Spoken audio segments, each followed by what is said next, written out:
Сержан Ансаров жүрсін, өнірек. Сагиев Сержан Жанарқа дайындалып тұрсын.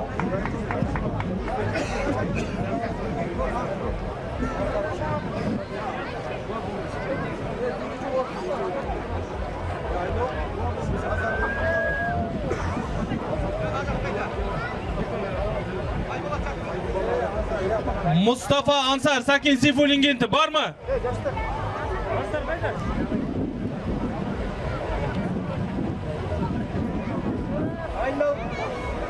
Дайындалып отсын, Ансаров жүрсін, Өнірек ауылы. Сагиев Сержан Жанарқа дайындалып отсын.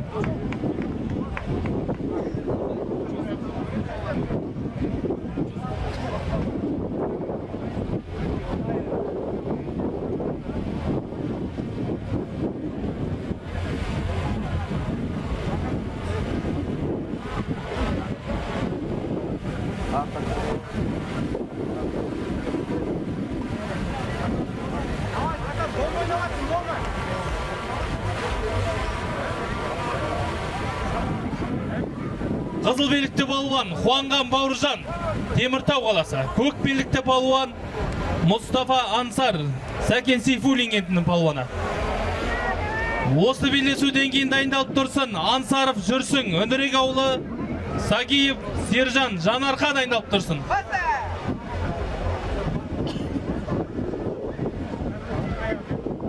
Қызыл белікті балуан Хуанган Бауыржан, Қазақстан Республикасы чемпионатының жүлдегері, күміс жүлдегері, қола жүлдегері, республикалық жарыстардың жеңімпазы.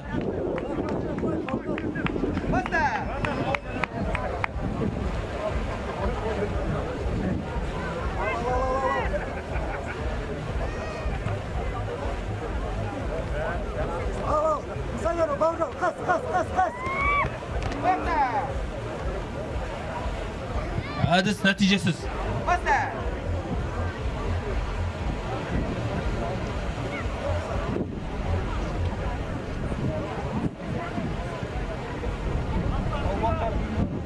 Палуандар 4 минут белдеседі.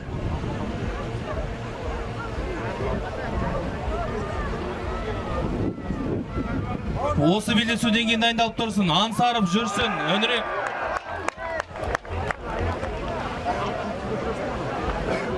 Жамбас байы қызыл белдікті балуанға. Осы белдесуден кейін дайындалып тұрсын, Ансаров жүрсін, Сагиев Сержан Жанарқа дайындалып тұрсын.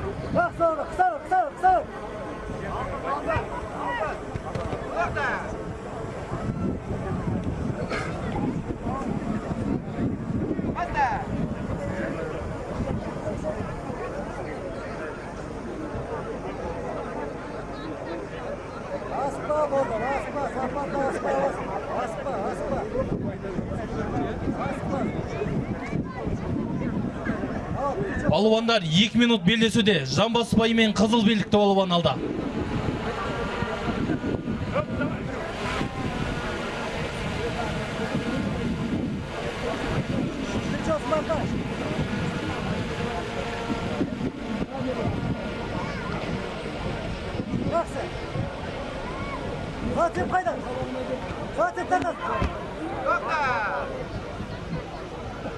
Әдіс нәтижесіз.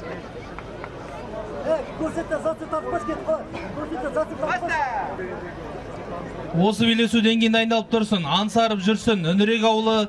Сагиев Сержан Жанарқа дайындалып тұрсын.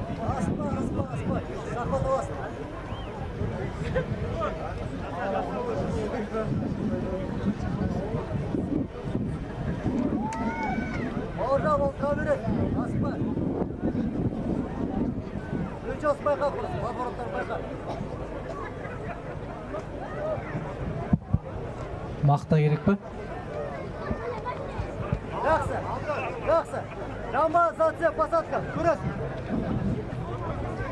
Палуандар соңғы минут белдесу таза жеңіске Хуанган Бауыржан жетті. Теміртау қаласы. Келесі айналымға жолдама алды. Кілемге шақырылады. Ансаров жүрсін, Өнірек ауылы.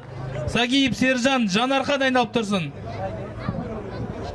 Дайындалып отсын. Қарғабай Мұхит Босаға, Хамитов Абай Өспен дайындалып тұрсын. Кілемге шақырылады. Ансаров жүрсін. Өнірек ауылы. Сагиев Сержан Жанарқа дайындалып тұрсын. Кілемге шақырылады. Осы белдесуден кейін дайындалып тұрсын. Қарғабай Мұхит. Босаға ауылы. Хамидов Абай Өспен ауылы дайындалып тұрсын.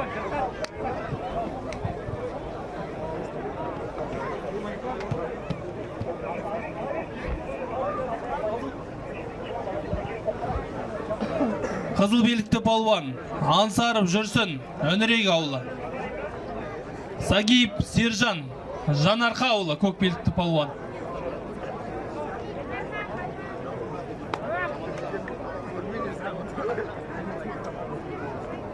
Осы белдесуден кейін дайындалып тұрсын. Қарғабай Мұхит.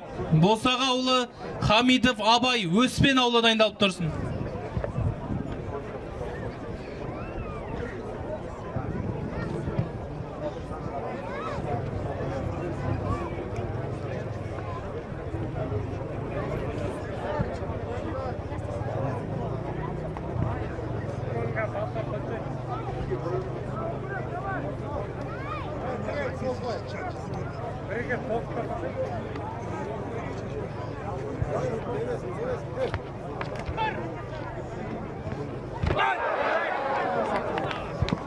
Жамбас ұпайы көк белікті палуанға.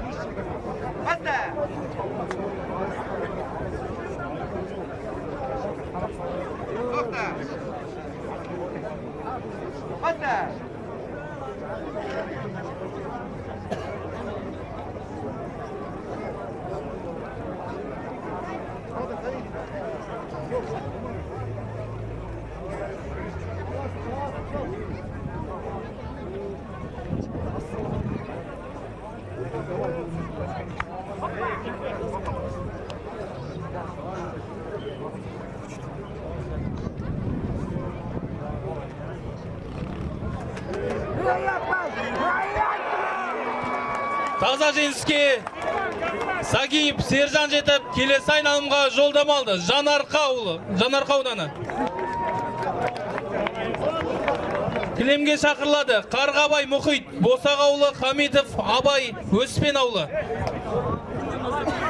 Дайындалып тұрсын. Марат Заңғар, Қарқаралы Тоқтар ауылы, Вали Ержанат Сәкен Сейфуллин кенті дайындалып тұрсын.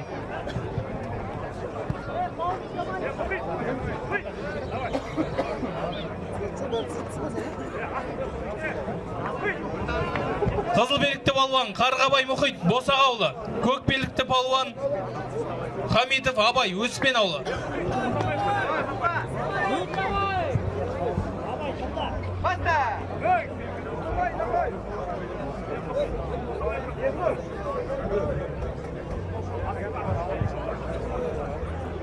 Қарғабай Мұхит ересектер арасында Қазақстан Республикасының чемпионатының қола жүлдегері, қазақ күресінен спорт шебері, қызыл белікті палуан. Таза жеңіске Қарғабай Мұхит жетті, Босаға ауылы. Келесі айналымға жолдама алды.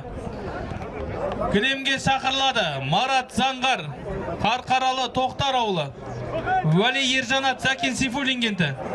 Дайындалып тұрсын. Қабдығаниев Қазбек, Бұқар Жырау, Сейт Кәрімбақ Босаға дайындалып тұрсын.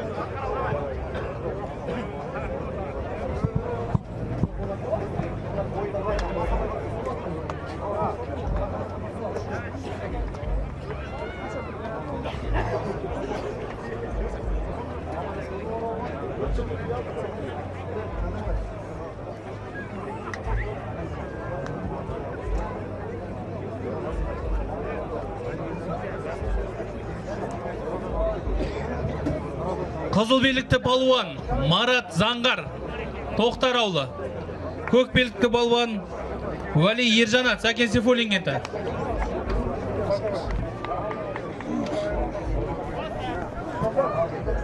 Марат Заңғар, қазақ күресі, дзюдо күресінен спорт шебері. Биылғы өткен Астана қаласында үздіктердің үздігі турнирінің жеңімпазы Марат Заңғар. Қарқаралы Тоқтар ауылының палуаны. Көк белікті палуан Вали Ержанат, дзюдо күресінен спорт шебері. Сәкен Сейфуллин кентінің палуаны. Жамбаспайы қызыл белікті болуанға.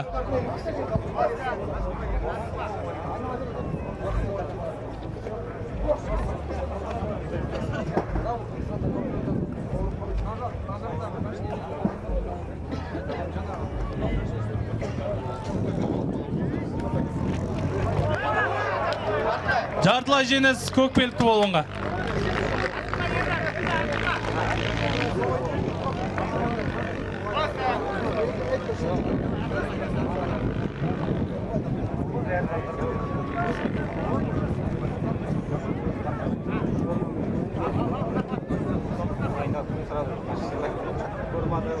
Осы белдесуден кейін дайындалып тұрсын. Қабдығаниев Қазбек Бұқар Жырау, Сейіт Кәрімбақ Босаға дайындалып тұрсын.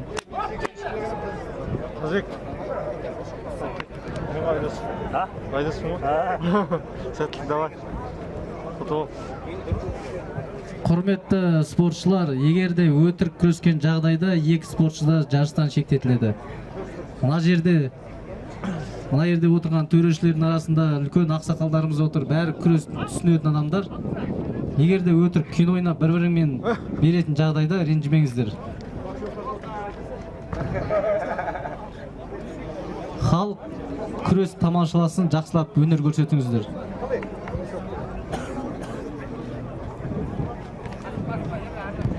Палуандар 2 минут белдесуде. Жартылай жеңіспен көк белікті палуан алды.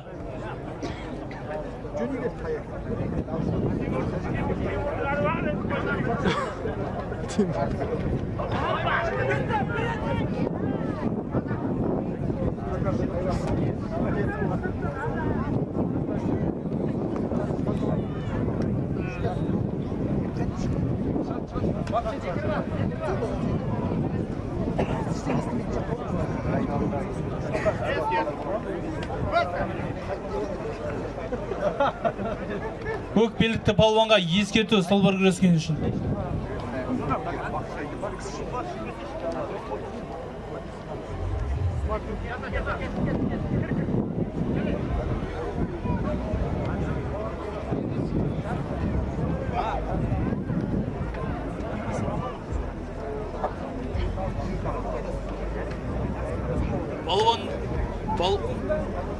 Палуандар соңғы минут белдесуде.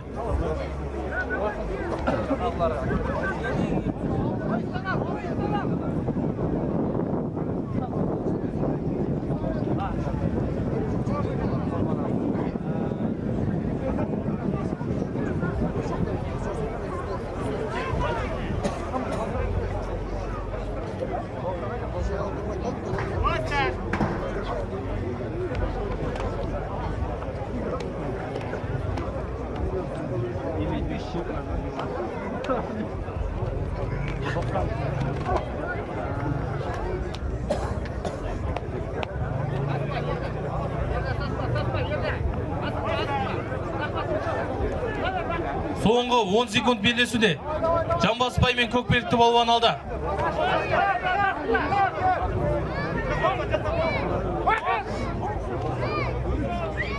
Уақыт.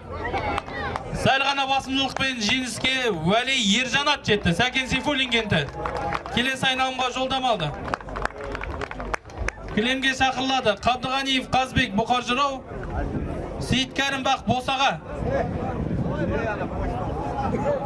Пойыз ауыстырамыз, пойыз.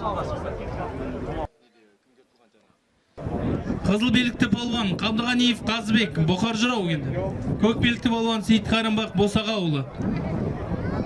Қызыл белікті палуан қазақ күресінен спорт шебері, Қазақстан Республикасының чемпионатының күміс жүлдегері Қабдығаниев Қазбек.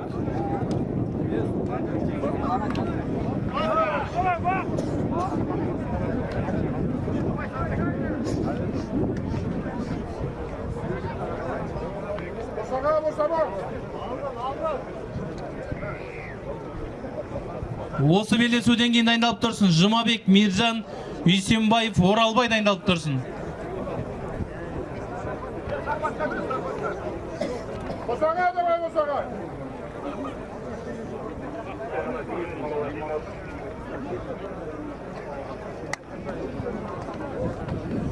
Қызыл белдікті Қабдығаниев Қазбек Бұқар Жырау ауданы, көк белдікті балуан Сейіт Кәрімбақ Босаға ауылы.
Балуандар 2 минут белдесуде, есеп әлі ашылған жоқ.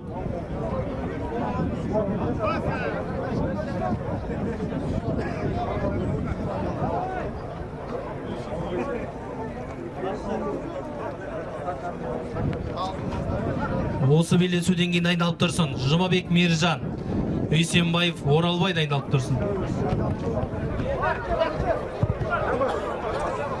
Жамбасбайы қызыл белдікті балуанға.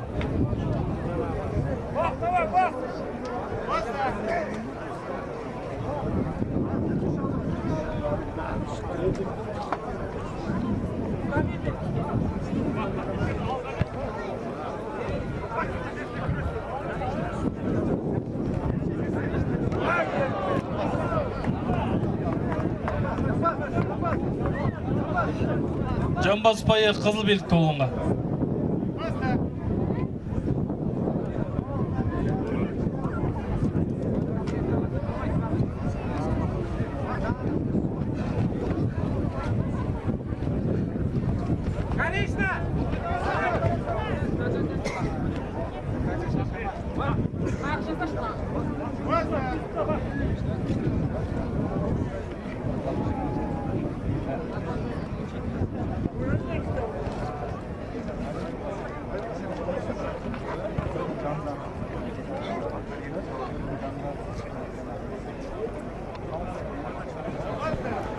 Балуандар соңғы минут белдесуде. Жартылай жеңіс ұпайымен қызыл белдікті балуан алды.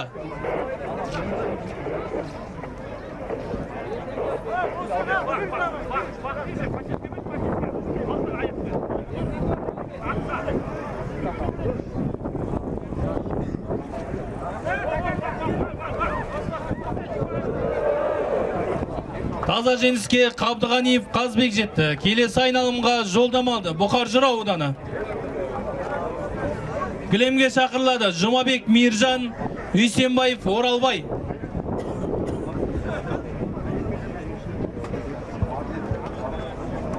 Дайындалып отсын Жаңғабыл Мәрлен, Ағадыр кенті, Құрман Қолғанат Босаға ауылы дайындалып тұрсын.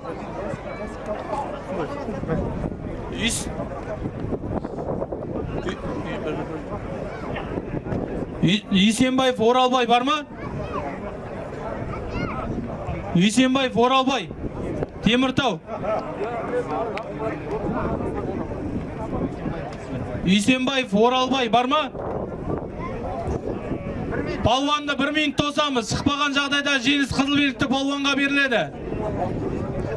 Уақыт кетті.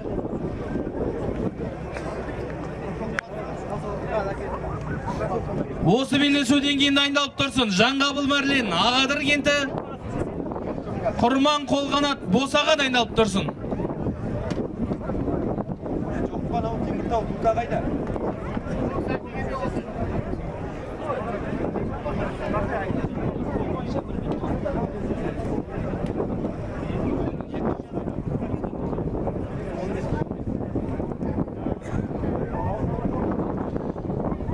Палуандар 1 минут шықпаған жағдайда жеңіс шығып тұрған палуанға беріледі. Уақыт палуанның шықпауына байланысты жеңіс Жұмабек Мейіржанға беріледі. Кілемге шақырылады. Жаңғабыл Мәрлен, Ағадыр кенті, Құрман Қолғанат Босаға. Дайындалып тұрсын. Рысқұл Ернұр Бұрмаұлы, Серік Әлнұр Босаға дайындалып тұрсын.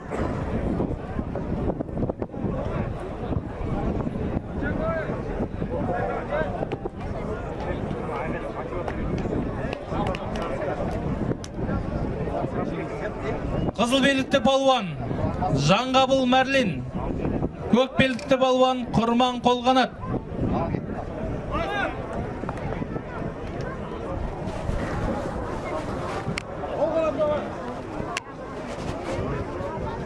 Қызыл белдікті балуан самбо күресінен Қазақстан Республикасының чемпионатының жеңімпазы, самбо күресінен спорт шебері, қызыл белдікті балуан Ағадыр кентінің балуаны. Балуандарға қошеметтеп отырамыз, қолдау білдіріп.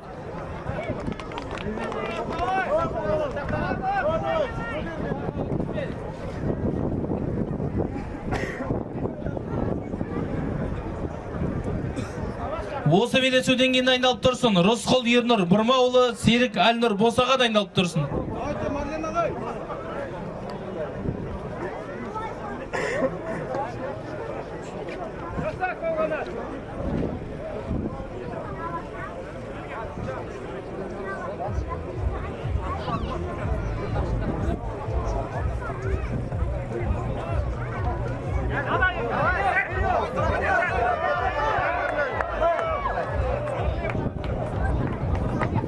Жартылай жеңіс қызыл белдікті балуанға.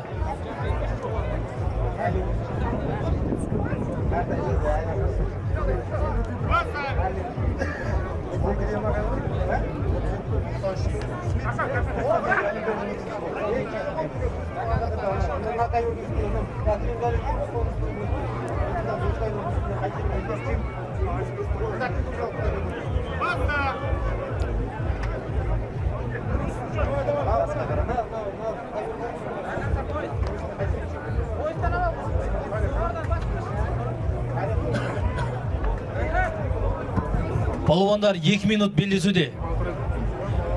Жартылай жеңіспен қызыл белдікті балуан алды.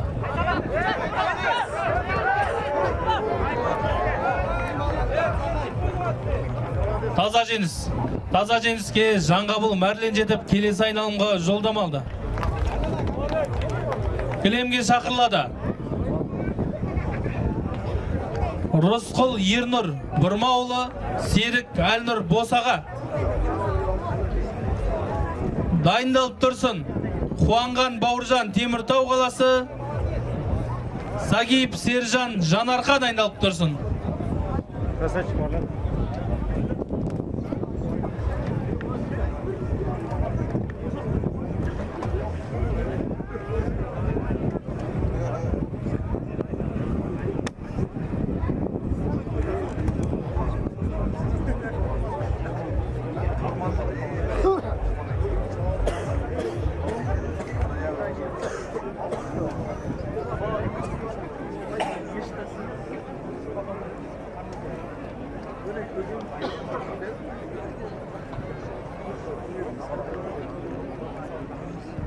Қызыл белдікті балуан Рысқұл Ернұр Бұрмаұлы, көк белдікті балуан Серік Әлнұр Босаға.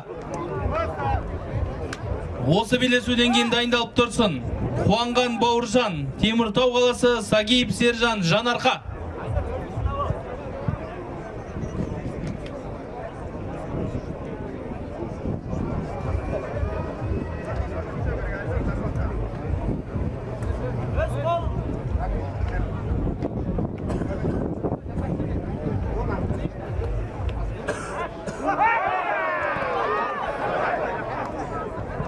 Жартылай жеңіс көк белдікті балуанға.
Арқан тартысқа жеребеге Өспен, Жарық, Өнерек сахнаның қасына арқан тартыстан жеребеге шақырып жатыр.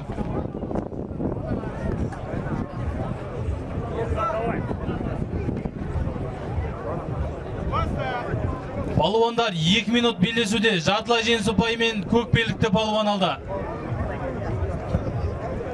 Осы белдесуден кейін дайындалып тұрсын Қуанған Бауыржан, Теміртау қаласы, Сагиев Сержан, Жанарқа дайындалып тұрсын.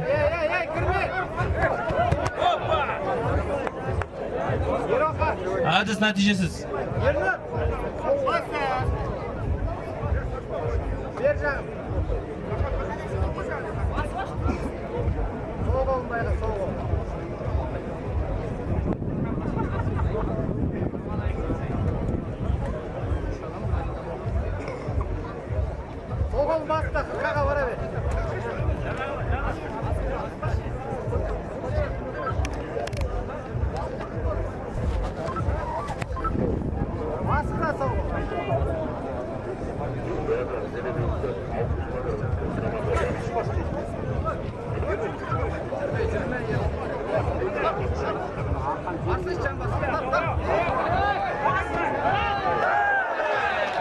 Таза жеңіске Рысқұл Ернұр жетті. Бұрма ұлы келесі айналымға жолдама алды.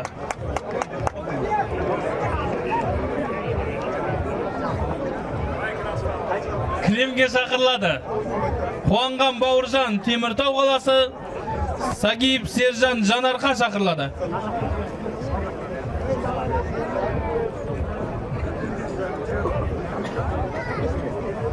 Осы белдесуден кейін дайындалып тұрсын Қарғабай Мұхит, Босағауылы, Уәли Ержанат, Сәкен Сейфуллин.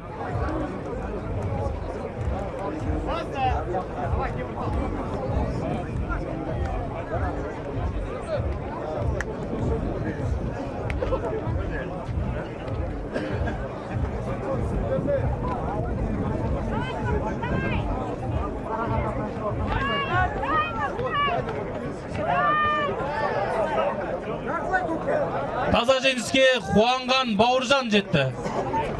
Теміртау қаласы келесі айналымға жолдама алды.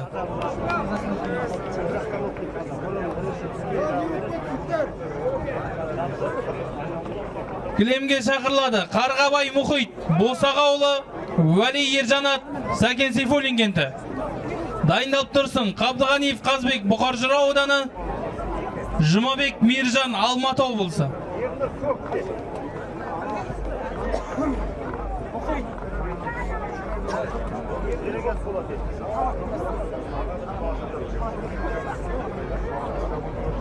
Қарғабай Мұхит, Босағауылы. Дайындалып тұрсын Қабдығаниев Қазбек, Жұмабек Мейіржан.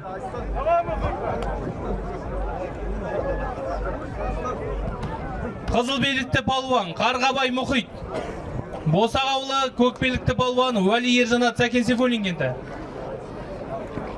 Қызыл белдікті палуан қазақ күресінен спорт шебері, көк белдікті палуан дзюдо күресінен спорт шебері.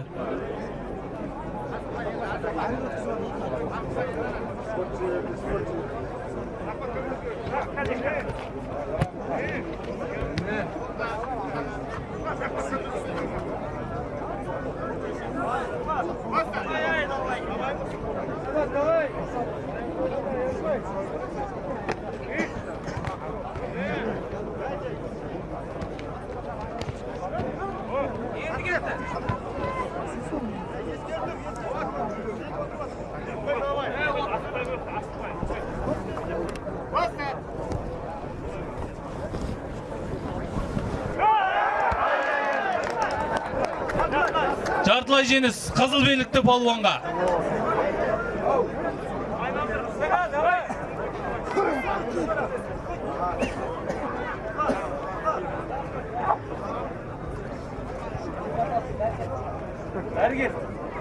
Дәрігер, күрес алаңына дәрігер шақырамыз. Тез шықпай жатыр ғой. Легал пастер кімде бар? Легал пастер. Легал.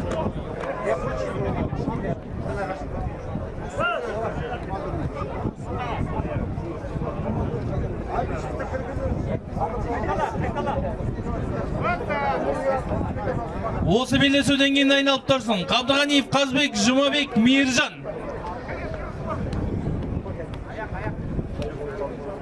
Қызыл белдікті палуан Қарғабай Мұхит Босағаұлы. Көк белдікті палуан Сәкен Сейфуллин.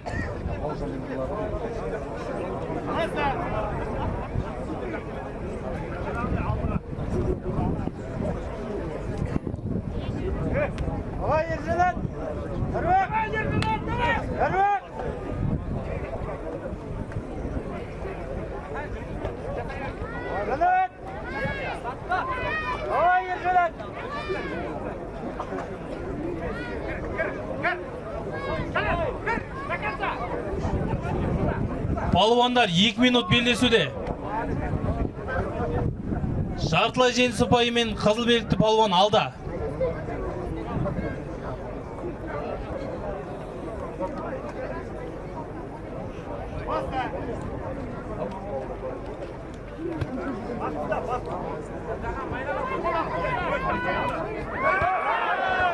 Таза жеңіске Қарғабай Мұхит жетті. Босағаұлы келесі айналымға жолдама алды.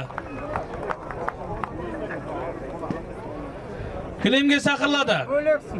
Қабдығаниев Қазбек, Бұқар Жырау ауданы, Жұмабек Мейіржан, Алматы қаласы. Дайындалып отырсын. Жанғабыл Мәрлен, Ағадыр кенті, Рысқұл Ернұр, Бұрма.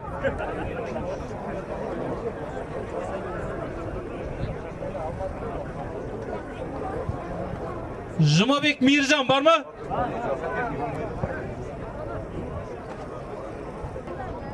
Палуан егерде 1 минут кешігіп шыққан жағдайда да ескерту беріледі. Көк белдікті палуан Жұмабек Мейіржан. Палуанның кешігіп шығуына байланысты ескерту. Бірінші қатан ескерту.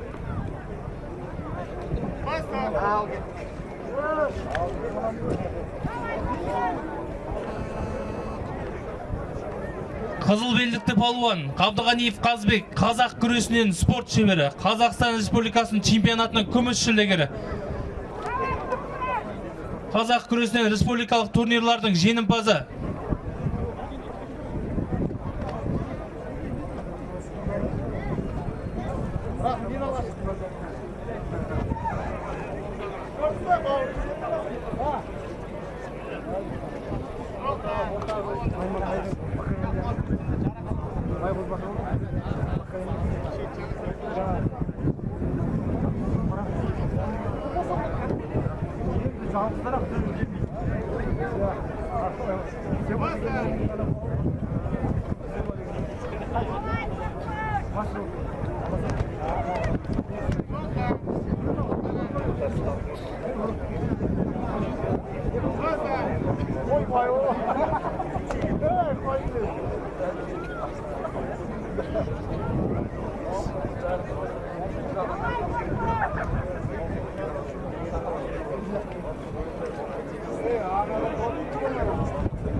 Осы белдесуден кейін дайындалып тұрсын. Жанғабыл Мәрлен, Ағадыр кенті, Рысқұл Ернұр, Бұрмаұлы дайындалып тұрсын.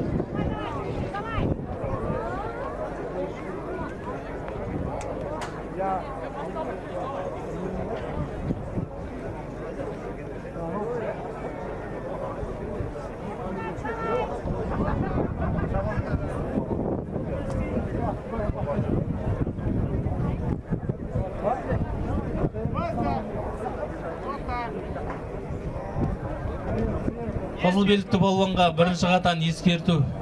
Кілемнен қашқақтап күрескен үшін.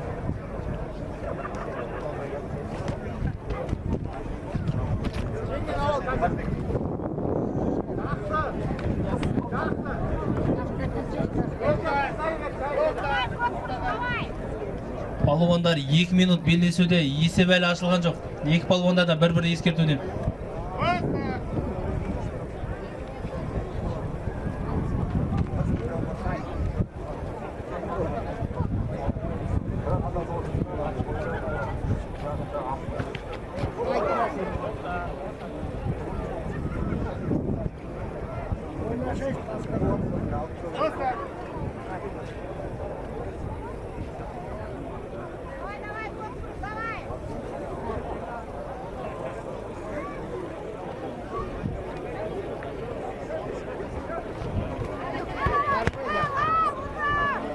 Әдіс нәтижесіз.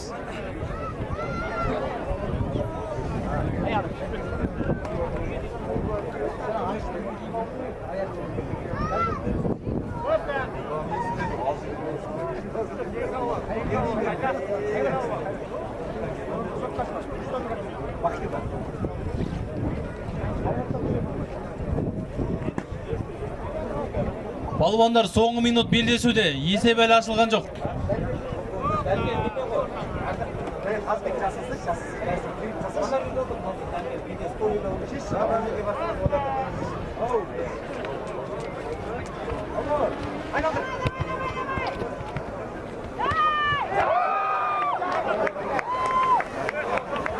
Әдіс нәтижесіз.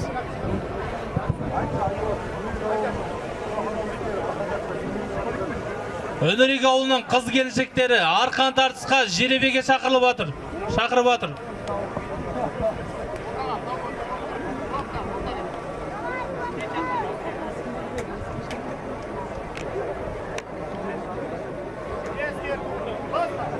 Қызыл белікті палуанға екінші қатан ескерту.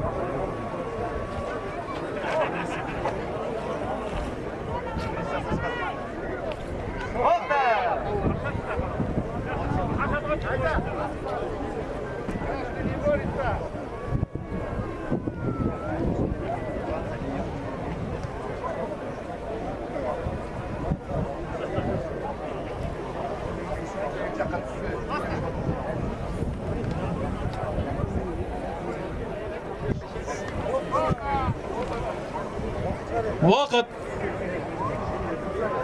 Ортада белдесу.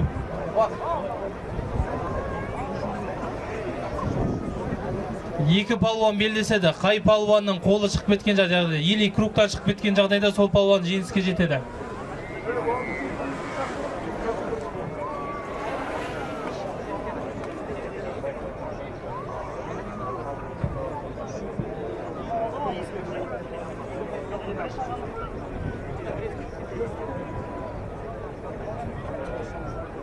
Давай, собрано, да.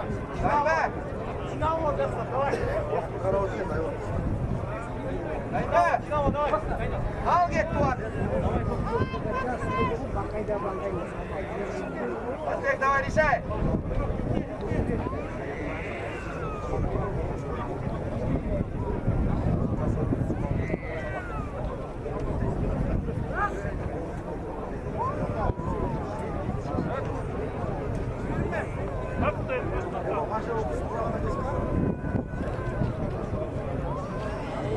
Секунд уақыт қалды.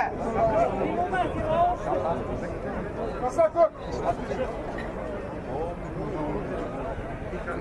20 секунд.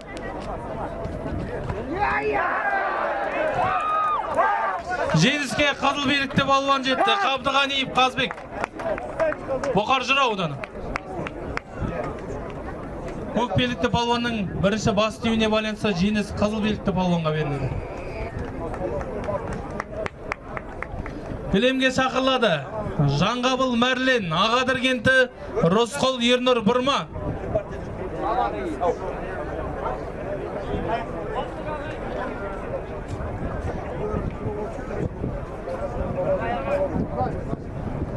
Осы белдесуден кейін дайындалып тұрсын. Ақтық сынға жолдама үшін белдесу. Қуанған Бауыржан, Теміртау қаласы. Қарғабай Мұхит, Босаға. Ернұр, оң қой, оң жақ бет. Мақтырып жатыр.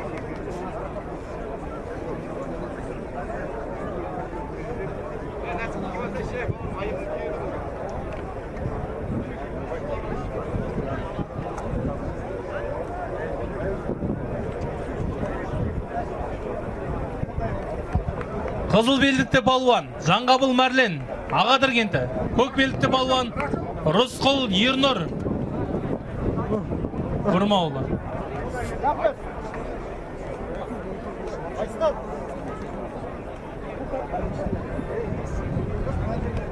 Рысқұл Ернұр Бұрма ауылы.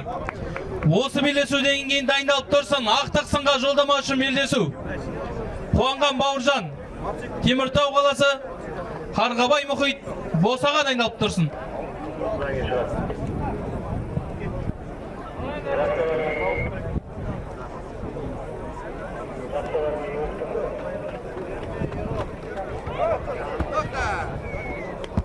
Әдіс нәтижесіз. Баста.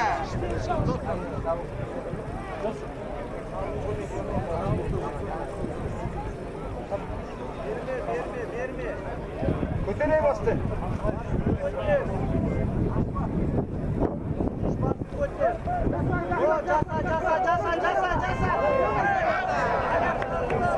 Жартылай жеңіс қызыл белдікті болуы.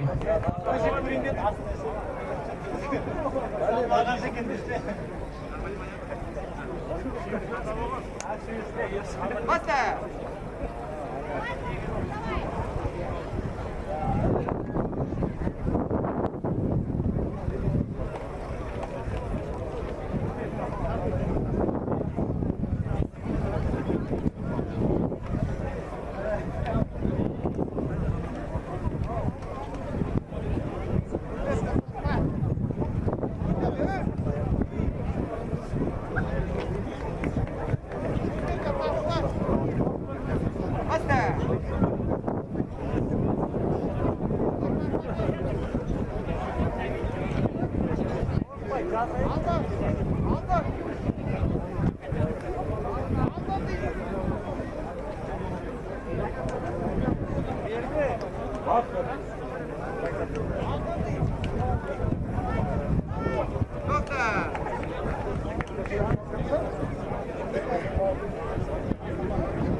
Көк белдікті балуанға бірінші қатан ескерту сылбыр күрескен үшін.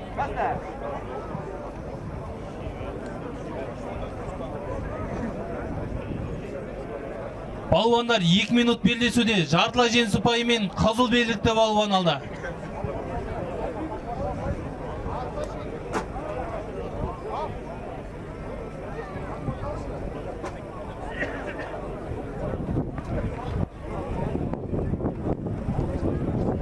Осы белдесуден кейін дайындалып тұрсын. Жеңіске Жанғабыл Мәрлен жетті. Келесі айналымға жолдама алды. Ағадыр кенті. Кілемге шақырылады. Қуанған Бауыржан Теміртау қаласы, Қарғабай Мұхит Босаға. Қайытқан балуан ақтық сынға жолдама алады. Ұтылған балуан жүлделі 3-ші орынға күреседі.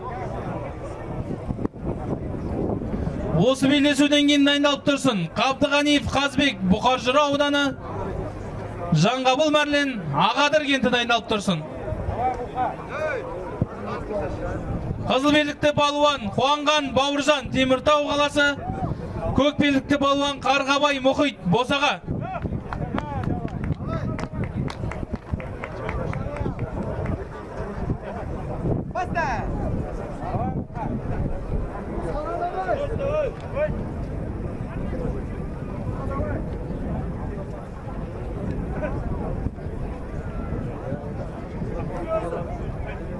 Екі палуан, Қайытқан палуан ақтық сынға жолдама алады. Қызыл белдікті палуан Қуанған Бауыржан, қазақ күресінен спорт шебері.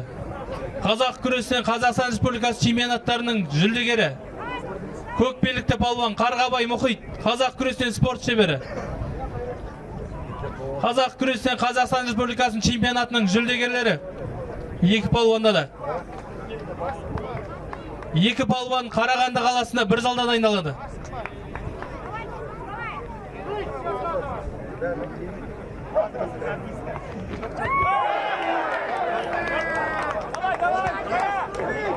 Жартылай жеңіс көк белдікті палуанға.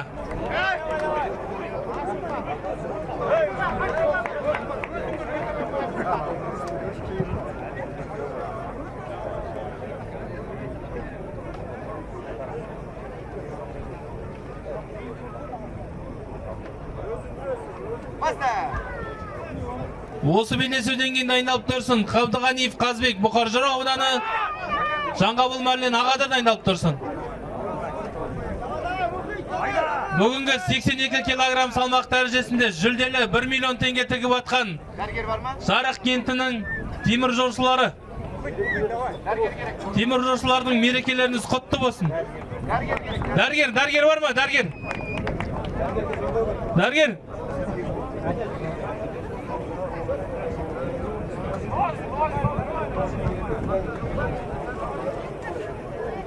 Давай, давай, давай.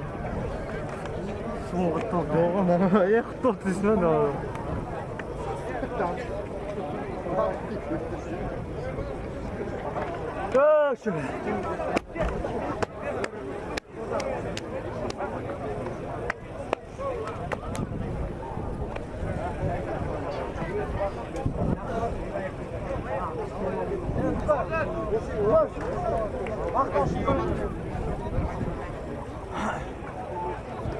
Баста!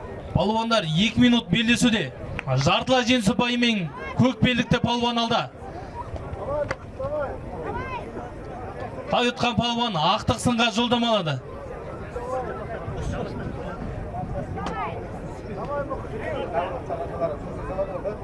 Осы белдесуден кейін дайындалып тұрсын. Қабдығаниев Қазбек, Бұқар Жырау ауданы, Жаңғабыл Мәрлен, Ағадыр кенті дайындалып тұрсын.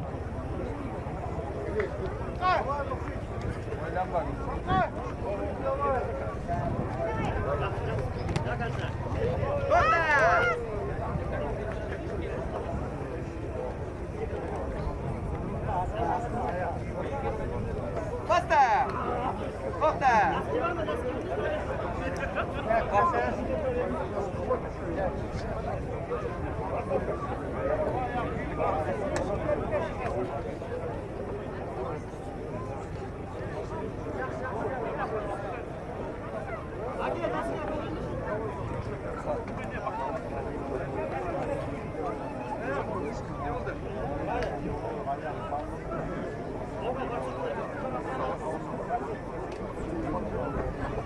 Баста!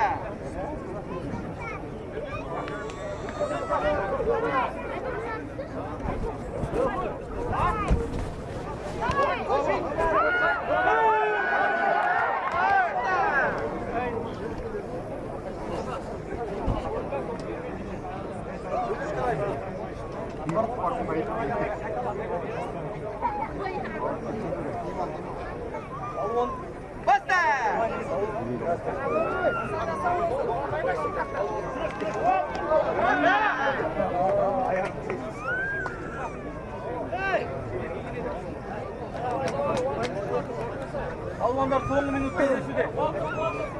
Жартылай жеңіс ұпайымен көк белдікті палуан алды. Палуандар соңғы 20 секунд кездесуде.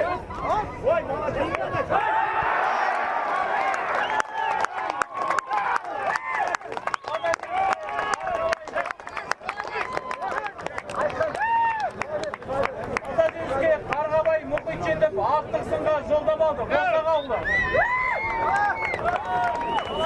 Ана, істемей қалды ма? Шақырылады. Істемей ма? Қабдығаниев Қазбек, Бұқар Жырау ауданы, Жаңғабыл Мәрлен, Ағадыр кенті шақырылады.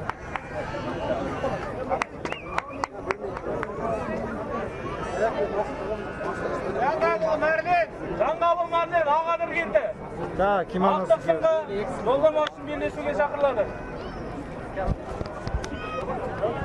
Қызыл белдікті палуан Қабдығаниев Қазбек, Бұқар Жырау ауданы, Жаңғабыл Мәрлен көк белдікті палуан Жаңғабыл ақтық Мәрлен, сынға Ағадыр белдесу үшін кенті. кілемге шақырылады.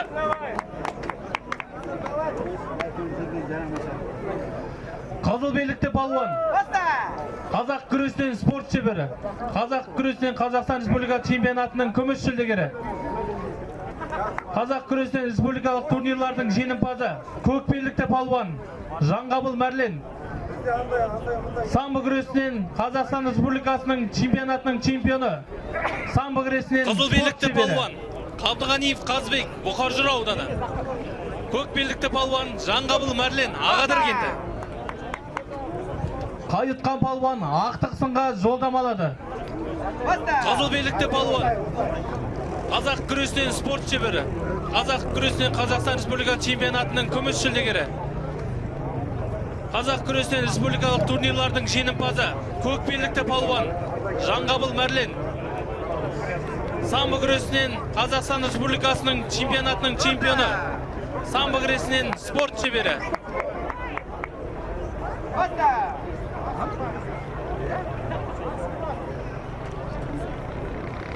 Қайытқан палуан ақтық сынға жолдама алады.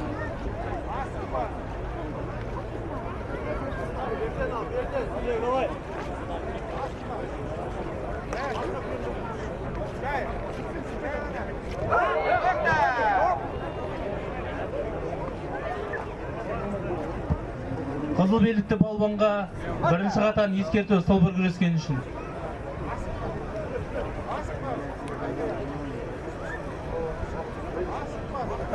Қай жерде? Сөз. Көрдім. Кімсіңдер? Давай. Сөз болды. Давай.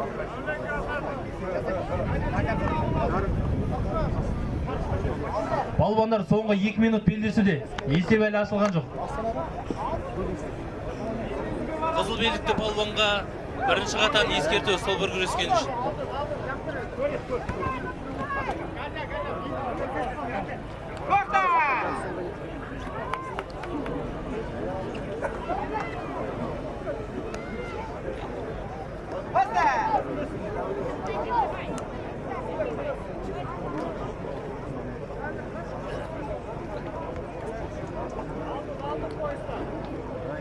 Балуандар соңғы 2 минут белдесуде. Есеп әлі ашылған жоқ.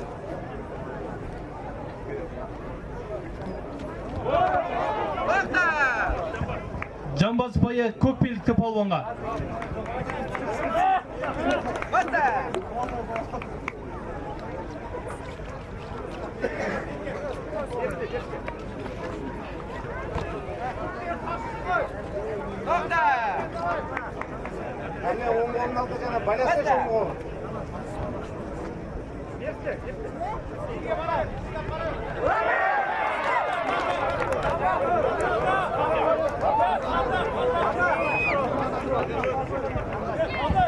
Жамбас байы қызыл белдікті. Жамбас байы көк белдікті балуанға.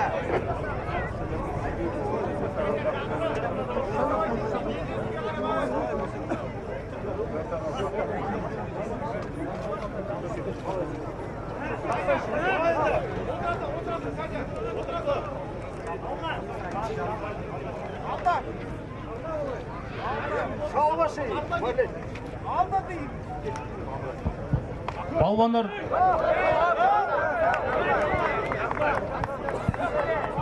жартылай жеңіс көк белдікті. Жамбас байы қызыл белдікті балуанға. Жартылай жеңіс көк белдікті балуанға. Уақыт!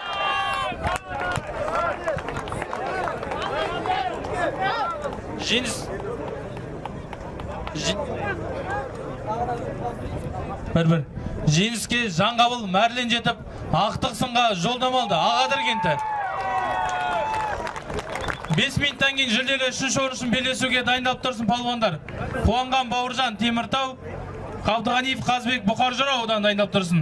Қуанған Бауыржан көк белдікті палуан, Қабдығаниев Қазбек Бұқар Жырау ауданы. Қайытқан палуан бүгінгі жарысымыздың жүлделі 3-ші орынға ие болады.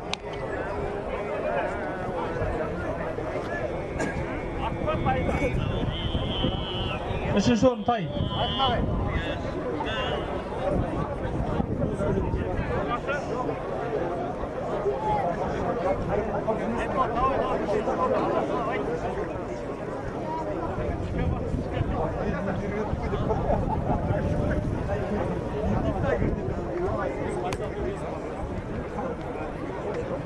Балуандар кілемге шақырылады.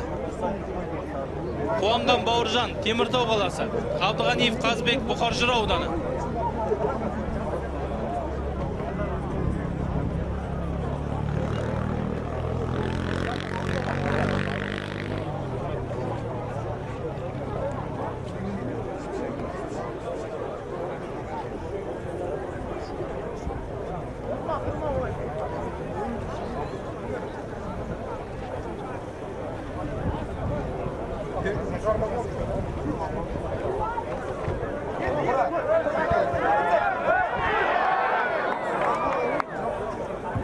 Әдіс нәтижесіз.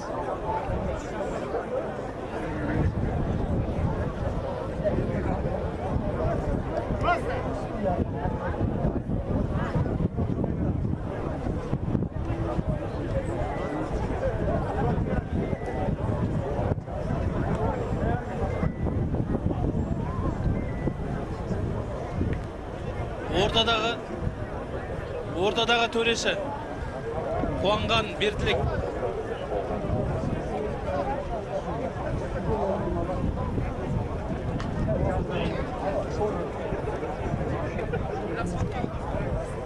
Қызыл белдікті палуан Қуанған Бауыржан, көк белдікті палуан Қабдығаниев Қазбек, Бұқар Жырау ауданы.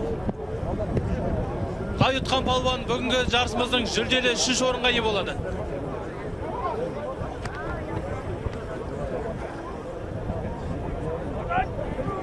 Үшінші орын тай.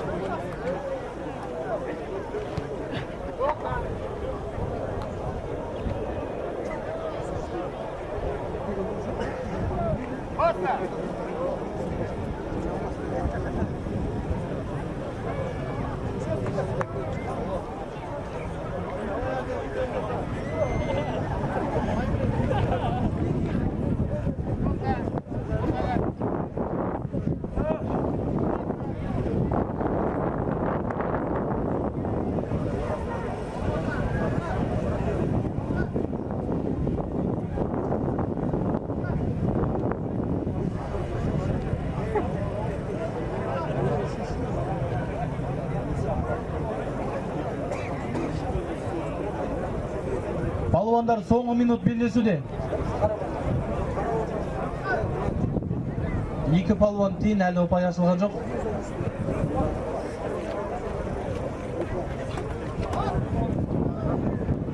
Әдіс нәтижесіз.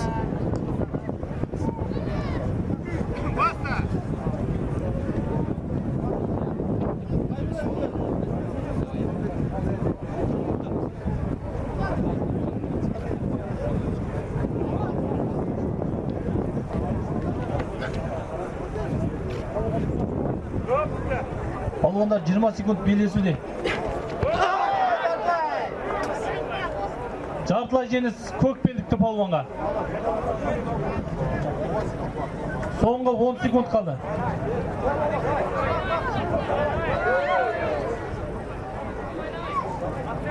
Палуандар 2 минут белдесуде. Әдіс әлі ашылған жоқ. Уақыт.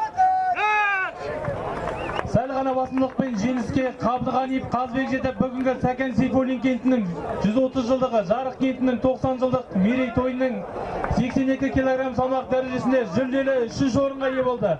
Бұқар Жырау ауданының палуаны Қабдығаниев Қазбек тай иегері болды. Қарғабай Мұхит Босаға ауылы. Көк белдікті палуан Жанғабыл Мәрлен Ағадыр кенті. Қай ұтқан палуан бүгінгі жарысымыздың жеңімпазы атанады.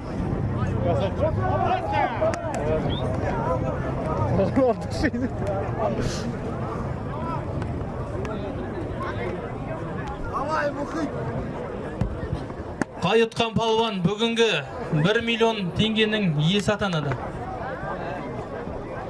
1 миллион теңгені тігіп атқан темір жолшылар.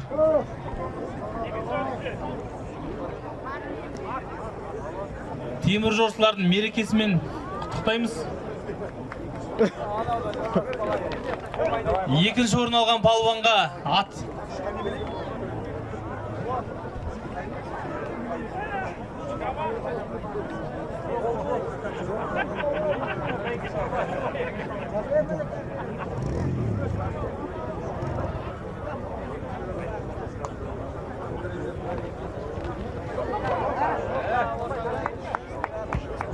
Қызыл белдікті палуан Қарғабай Мұхит, қазақ күресінен спорт шебері. Қазақ күресінен Қазақстан Республика чемпионаттарының жеңімпазы жүлдегері. Көк белдікті палуан Жанғабыл Мәрлен, самбо күресінен спорт шебері. Самбо күресінен Қазақстан Республика чемпионатының бірнеше дүркін жеңімпазы Жанғабыл Мәрлен.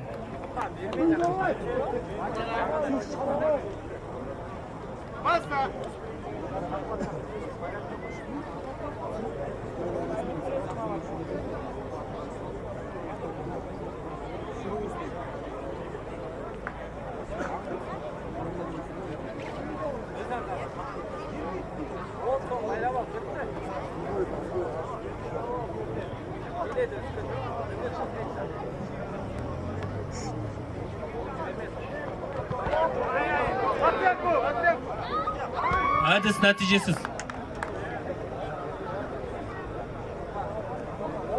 Балуандар соңғы 2 минут белдесуде. Есеп әлі ашылған жоқ.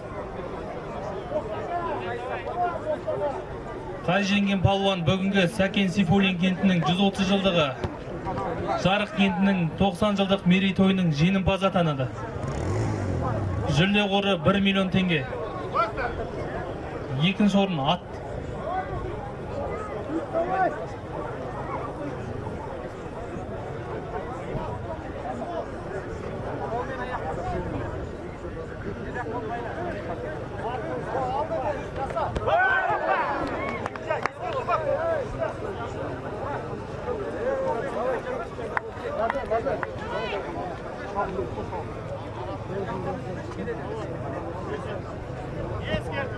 Көк белдік балуанға ескерту.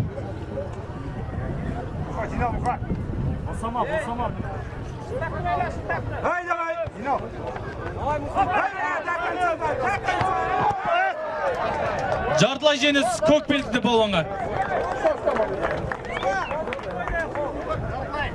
Жартылай жеңіс көк белдікті балуанға.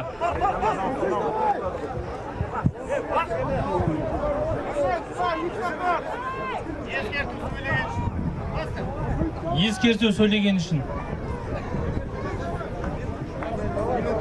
Балуандар соңғы минут белдесуде.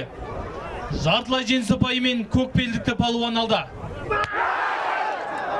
Әдіс нәтижесіз.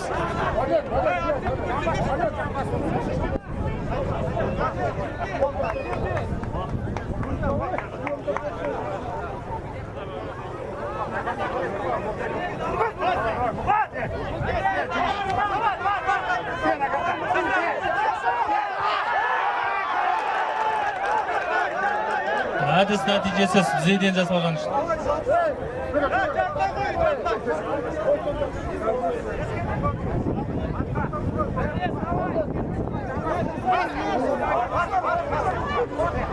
Балуандар соңғы 50 секунд күресуде.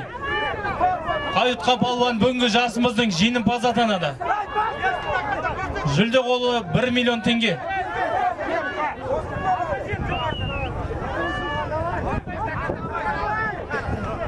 Балуандар соңғы 30 секунд белдесуде.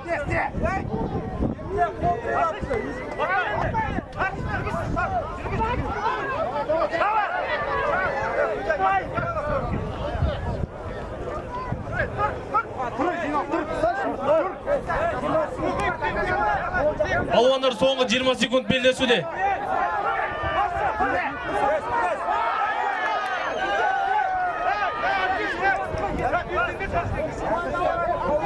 Әдіс нәтижесіз.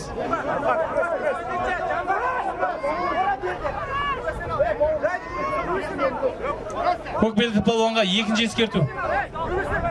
Балуандар соңғы 10 секунд белдесуде.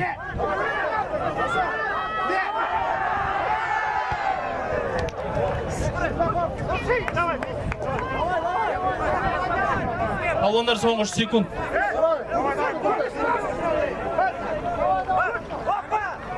Уақыт.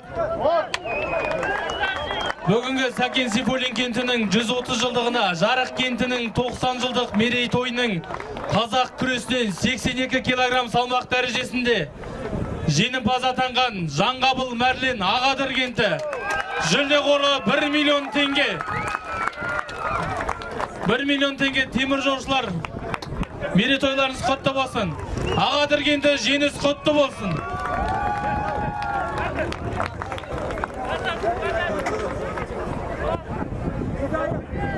Ауылымыздың ақсақалы, бір әулеттің үлкені, осы ауылымыздың тумасы Махметов Бейсен ақсақал осы 3-ші орынға демеуші.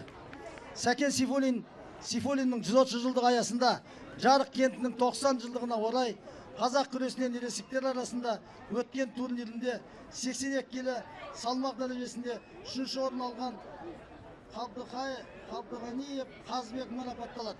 Бір тай тігіп отыр.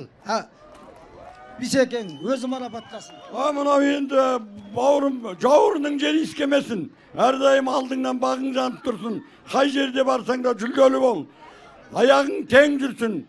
тайдың 4 тұяғы бар, 4 тұяғы ешқашан мұқалмай, жауырының жерге тимей, жұлдыздың алдыңнан жанып тұрсын. Бау құлдым, осы тайды сенің мәртебе жүлдеңе тіктік. Әумин. Әрдайым Фотоға түсесіз.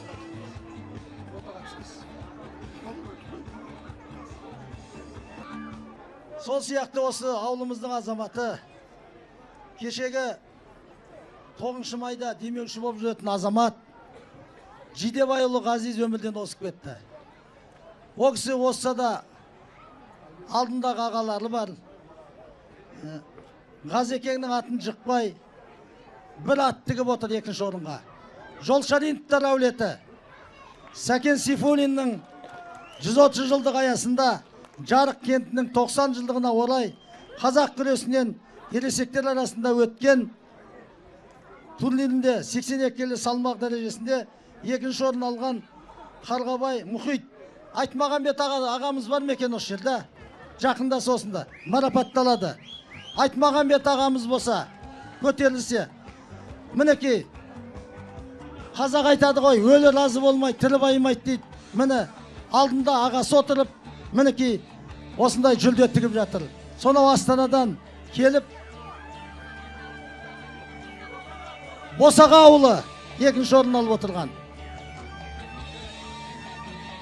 Бір-екі ауыз лебізіңізді білдірсеңіз. Бүгінгі той құтты болсын. Қазақ айтады. Ай түнде керек, ақыл күнде керек. Ұлтын ұлықтамаған қазақ кімге керек дейді. Сондықтан мына қазақтың атын көтеріп отырған мынандай жігіттер жарқырап өсе берсін. Осы ауылымыздың Мынау екінші орын алып отырған біздің жүлдегерге біздің Жолшариновтар әулетінен бір ат беріп сыйлап отырмыз. рахмет. Сәкен Сейфуллиннің 130 жылдық аясында Жарық кентінің 90 жылдығына орай қазақ күресінен ересектер арасында өткен турнирінде 82 келі салмақ дәрежесінде бірінші орын алған Жанғабыл Мәрлен марапатталады. Ағадыр ауылы. Бұл Ағадыр деп тұрмын ғой. Ағадыр ауылы. Бұл бірінші жүлденің иегерлері, бірінші орынның иегері біздің Жарық станциясының азаматтары. Сондықтан енді мінекей Күнтуған Нұрым екеуі марапаттайды. Ассалаумағалейкум, алыс жақыннан келген туған туыстар, ауылымыздың азаматтары, міне бүгінгі жүлделі болып жатқан жігітті құттықтаймыз. Еліміз амандықта, тойымыз көп болсын. Құрметті темір жолшылар, осы мәртебеде сіздерді барлықтарыңызды төл мерекелеріңізбен құттықтаймын. Және де осы Қазақстан темір жол ұлттық компаниясының атынан, Жарық темір жолшылардың атынан 1 миллион теңге. Бірінші орын, белдік, бірінші орынға.